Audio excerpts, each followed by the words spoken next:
Ha llegado la bendita fiesta de otoño, el día de expiación. Hoy estudiemos juntos la palabra de Dios con el sermón titulado El día de expiación y la gracia de la redención. El origen del día de expiación se remonta a cuando los israelitas adoraron a un becerro de oro, cuando Moisés recibió las primeras tablas de piedra de los 10 mandamientos. Él quebró las tablas de piedra de los 10 mandamientos, arrojándolas al pie del monte. Y ese día ocurrió el trágico acontecimiento de la muerte de 3,000 personas.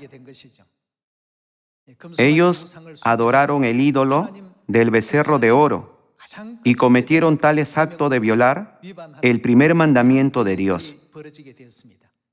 Más tarde, el pueblo escuchó una vez más la voluntad de Dios a través de Moisés. Ellos llegaron a comprender correctamente cuáles eran sus pecados y transgresiones. Le pidieron sinceramente a Dios que perdonara todos sus pecados e iniquidades. Por lo tanto, Dios decidió dar las segundas tablas de los 10 mandamientos como símbolo del perdón de sus pecados, por lo que le ordenó a Moisés que subiera al monte Sinaí nuevamente. Ese día era el primer día del 6º mes, según el calendario sagrado. El primer día del 6º mes, Moisés subió al monte Sinaí por segunda vez. Después de ayunar durante 40 días, Moisés descendió después de recibir las segundas tablas de los 10 mandamientos de Dios.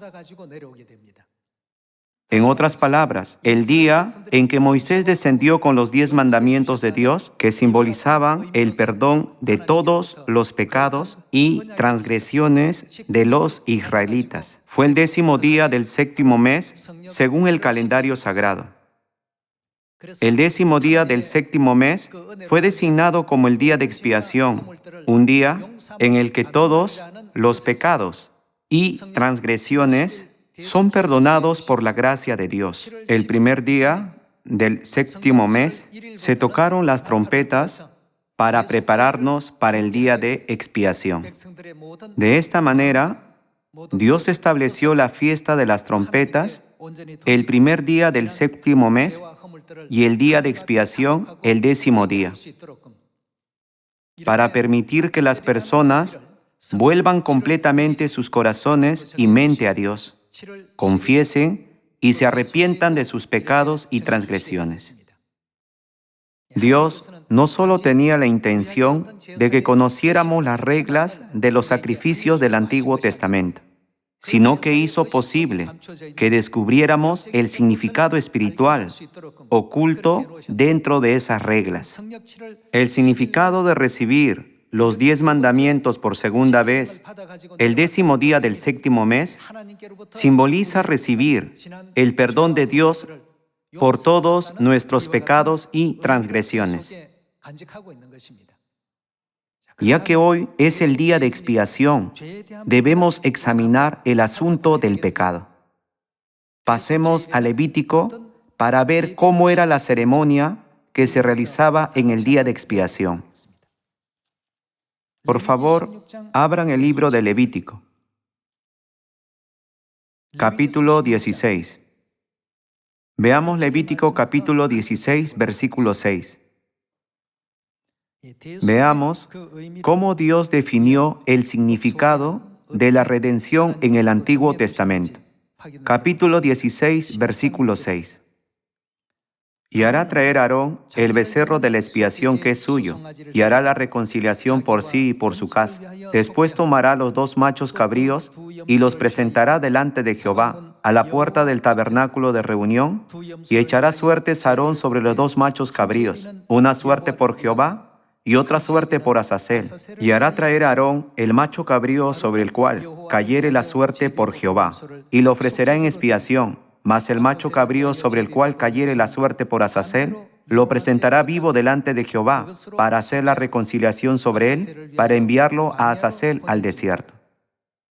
En los tiempos del Antiguo Testamento, En el día de expiación, el sacerdote sacrificaba un becerro para él y su casa. Además, escogía 2 machos cabríos. Echando suertes, un macho cabrío era seleccionado como ofrenda por el pecado a Jehová, y el otro macho cabrío que representa a Satanás, que originó el pecado, también fue elegido echando suertes para que lleve el pecado.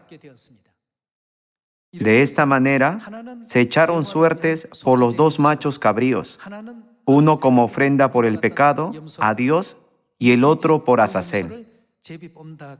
Continuemos estudiando las palabras de Dios para averiguar qué sucedió después de echar suertes. Pasemos al versículo 20. Veamos el versículo 20. Cuando hubiere acabado de expiar el santuario y el tabernáculo de reunión y el altar, hará traer el macho cabrío vivo, y pondrá Aarón sus 2 manos sobre la cabeza del macho cabrío vivo, el de Azazel, y confesará sobre él todas las iniquidades de los hijos de Israel, todas sus rebeliones y todos sus pecados, poniéndolos así sobre la cabeza del macho cabrío, y lo enviará al desierto por mano de un hombre destinado para esto. Y aquel macho cabrío llevará sobre sí todas las iniquidades de ellos a tierra inhabitada, y dejará ir al macho cabrío por el desierto. Una vez que el macho cabrío por Azazel es enviado al desierto, ahí no tiene comida ni pasto para comer. El macho cabrío por Azazel deambula y finalmente termina muriendo en el desierto. Debemos entender bien la razón por la que Dios estableció todos estos procedimientos.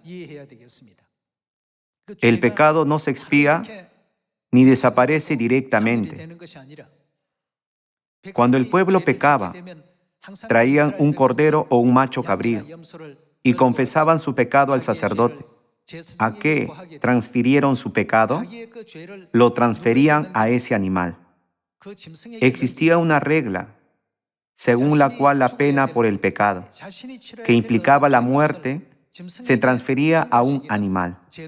Aquí radica la profunda voluntad de Dios al establecer esta regla en los tiempos del Antiguo Testamento.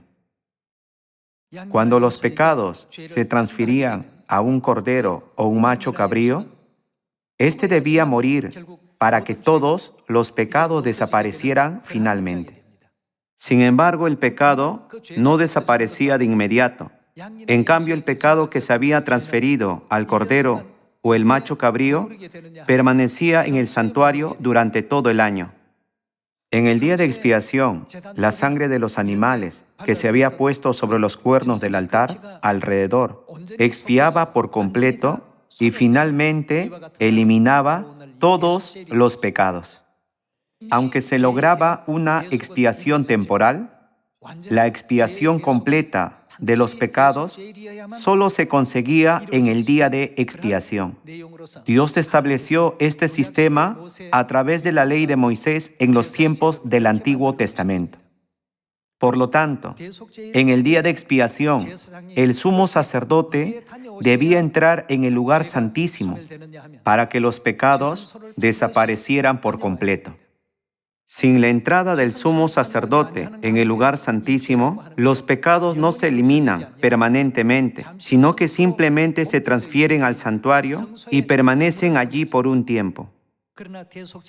Sin embargo, en el día de expiación, el sumo sacerdote entró en el lugar santísimo, puso los pecados del pueblo en el macho cabrío por Azazel y luego lo envió al desierto. Entonces, ¿a quién se transfirieron todos los pecados?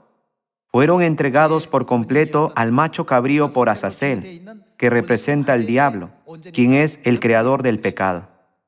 Entonces, el macho cabrío por Azazel fue enviado a un desierto desolado, un lugar sin personas, sin vegetación, solo tierra árida. Al final, el macho cabrío por Azazel vagaría hacia la tierra de muerte, incapaz de comer o beber, y finalmente moriría allí. Esta era la regla en el Antiguo Testamento. Cuando pecamos y oramos a Dios por perdón, todos nuestros pecados son transferidos al santuario en ese momento. El santuario, según la Biblia, se refiere a Cristo. Está escrito que Dios cumple el rol del santuario. Por lo tanto, todos los pecados se transfieren temporalmente a Dios, y cuando se transmiten a nuestro enemigo, el diablo, todos los pecados se eliminan por completo en ese momento. No obstante, hay un proceso esencial en esto: entrar en el lugar santísimo en el día de expiación. Cuando Dios ordenó la construcción del lugar santísimo, especificó sus dimensiones para que tuvieran el mismo largo, ancho y alto, ¿verdad? Confirmemos esto a través de Primero de Reyes, capítulo 6. Primero de Reyes, capítulo 6, versículo 14. Así, pues, Salomón labró la casa y la terminó, y cubrió las paredes de la casa con tablas de cedro, revistiéndola de madera por dentro, desde el suelo de la casa hasta las vigas de la techumbre. Cubrió también el pavimento con madera de ciprés. Asimismo, hizo al final de la casa un edificio de 20 codos, de tablas de cedro, desde el suelo hasta lo más alto. Así hizo en la casa un aposento, que es el lugar santísimo. El lugar santo está cerca de la entrada, y el lugar santísimo más adentro, por lo que también se le llama el santuario interior. Versículo 17. La casa, esto es, el templo de adelante, tenía 40 codos, y la casa estaba cubierta de cedro por dentro, y tenía entalladuras de calabazas silvestres y de botones de flores. Todo era cedro, ninguna piedra se veía. Y adornó el lugar santísimo por dentro, en medio de la casa, para poner allí el arca del pacto de Jehová. El lugar santísimo estaba en la parte de adentro, el cual tenía 20 codos de largo, 20 de ancho y 20 de altura. ¿Qué tiene el mismo largo, ancho y altura? El lugar santísimo fue construido para tener el mismo largo, ancho y alto. Solo al entrar aquí, nuestros pecados pueden ser eliminados por completo. De lo contrario, el pecado siempre permanecería en el santuario. ¿Cómo confirmamos a través de la construcción del templo de Salomón que el lugar santísimo tiene el mismo largo, ancho y altura? Esta escena reaparece en la revelación de Juan. Vayamos al libro de Apocalipsis, capítulo 21. Apocalipsis capítulo 21, versículo 9. Vino entonces a mí uno de los 7 ángeles que tenían las 7 copas llenas de las 7 plagas postreras, y habló conmigo diciendo: Ven acá, yo te mostraré la desposada, la esposa del Cordero. Y me llevó en el espíritu a un monte grande y alto, y me mostró. ¿Qué le mostró el ángel? La gran ciudad santa de Jerusalén, que descendía del cielo de Dios. Versículo 16. La ciudad, es decir, Jerusalén, se halla establecida en cuadro, y su longitud es igual a su anchura. Y él midió la ciudad con la caña 12,000 estadios. La longitud, ¿cómo son su altura y anchura? La altura y la anchura de ella son iguales. Según Apocalipsis capítulo 21, ¿cómo se ve la ciudad santa de Jerusalén cuando desciende del cielo? Tiene el mismo largo, ancho y alto. Según Gálatas capítulo 4, versículo 26, ¿a quién representa Jerusalén? Mas la Jerusalén de arriba, la cual es madre de todos nosotros, es libre. A través de la ley del Antiguo Testamento, Dios nos hizo darnos cuenta de la importancia del lugar santísimo. El sumo sacerdote podía entrar en el lugar santísimo solo una vez al año. Sin entrar en él, los pecados del pueblo nunca podrían ser eliminados por completo. Dios nos permite darnos cuenta de que esto también se aplica a nosotros. Si no tenemos una fe firme en la Madre Jerusalén Celestial, no podremos recibir el completo perdón de nuestros pecados. En definitiva, hasta que la verdad de Dios Madre sea completamente revelada, la completa eliminación del pecado es imposible. Podemos pensar, ¿el sumo sacerdote no podía entrar en el lugar santísimo en ningún momento? Sin embargo, Dios no lo decretó de esa manera. Dios no les permitió entrar excepto en el día de expiación. El lugar santísimo era un lugar donde solo el sumo sacerdote podía entrar una vez al año. Solo cuando el sumo sacerdote entra allí y realiza el sacrificio de rociar de sangre todos los pecados del pueblo acumulados en el santuario durante el año pueden ser transferidos al macho cabrío por Azazel. Solo entonces se logró el completo perdón de los pecados en el Antiguo Testamento. Al respecto, hay algo en lo que debemos pensar. Cuando el pueblo pecaba, para ser perdonado de sus pecados, traían corderos o machos cabríos. Desde el punto de vista de los animales, ¿cómo habrá sido para ellos? ¿Cómo se habrían sentido? Necesitamos pensar en esto por un momento. ¿A quién representaba ese animal? ¿No está escrito que el animal que fue sacrificado como ofrenda por el pecado representa a Cristo? Dios incluso distinguió el género. Por ejemplo, ¿cómo debe ser el cordero de la Pascua? Distinguió claramente el género como corderos machos o machos cabríos. Distinguió el género para cada sacrificio, como un carnero o un cordero. ¿Cuál es el significado de todo esto? Debemos recordar que el sacrificio y el sufrimiento de Dios Padre y Dios Madre están integrados en cada sacrificio, todo para la expiación de nuestros pecados. Cuando los israelitas pecaban y se daban cuenta de que eran pecadores, confesaban sus pecados al sacerdote y traían un cordero diciendo, por favor, transfiera todos mis pecados a este cordero. Desde la perspectiva del cordero, que tan aterrado debe de haber estado sabiendo que ha llegado su momento de morir, ¿qué tan doloroso habrá sido? Podemos entender el corazón de Cristo, quien es el cordero de expiación, cuando leemos Lucas capítulo 22. El día de la Pascua, el día antes de ser crucificado, oró con sus discípulos en el Monte de los Olivos. ¿Qué pasó con el sudor que goteaba de su frente? Está escrito, y era su sudor como grandes gotas de sangre que caían hasta la tierra. Pensando en ser crucificado al día siguiente, oró, Padre, si quieres, pasa de mí esta copa. Las ovejas y los machos cabríos que se ofrecían como sacrificios de expiación experimentaban esto todos los días.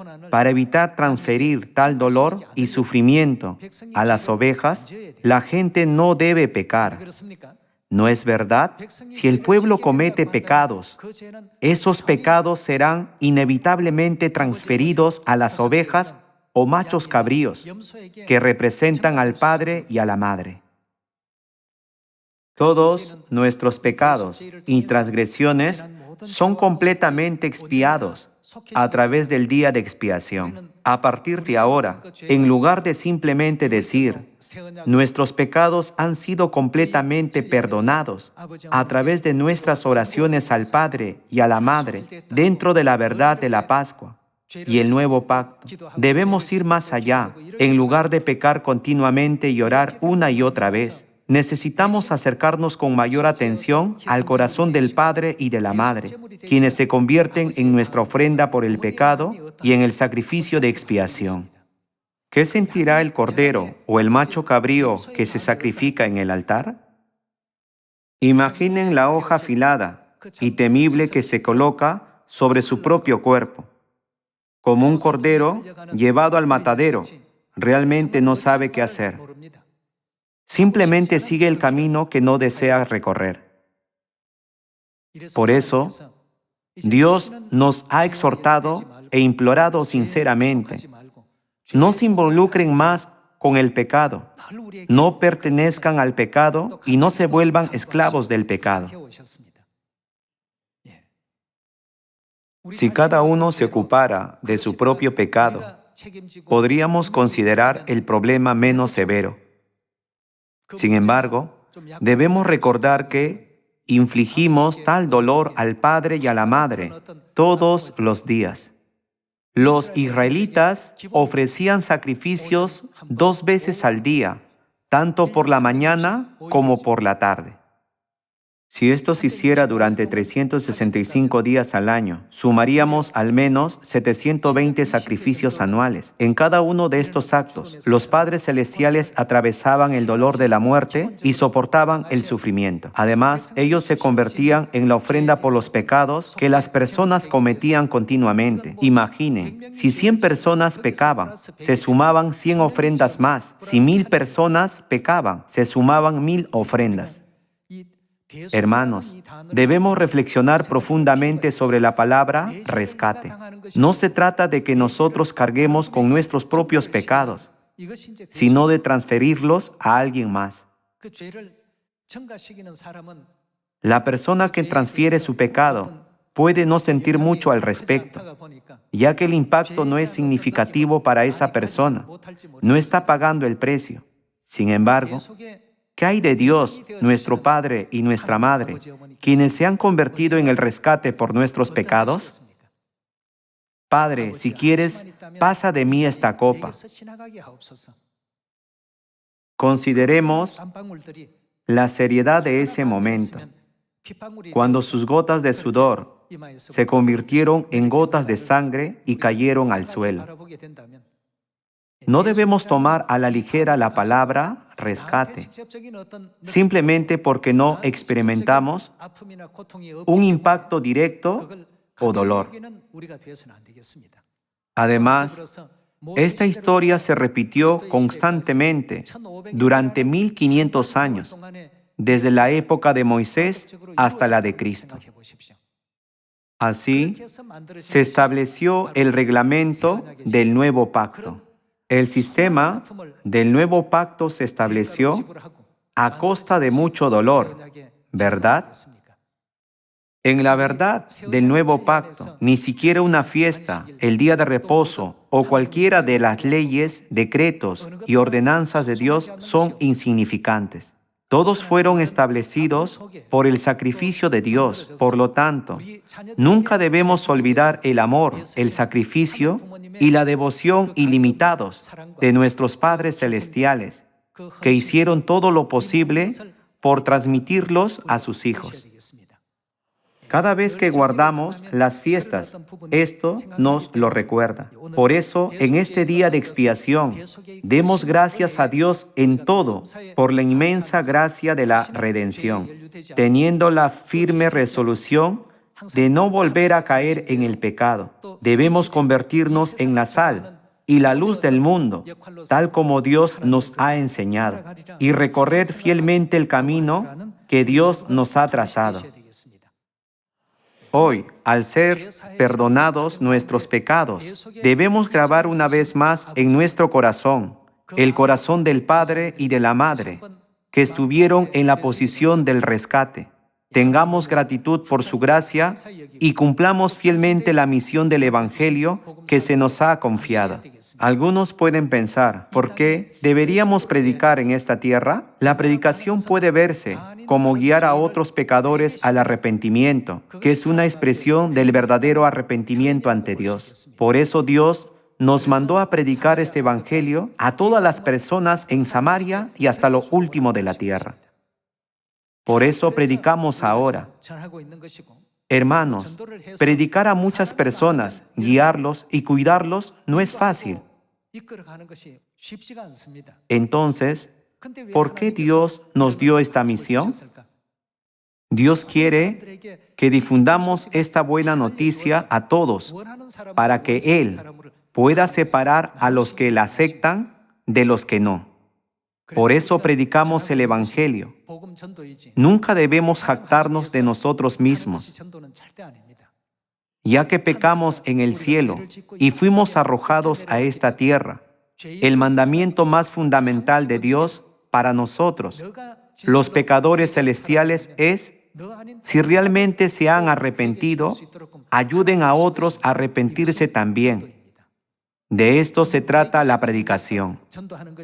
Predicamos para guiar a las personas al arrepentimiento, no solo para hacerles conocer la Pascua y el día de reposo en sí.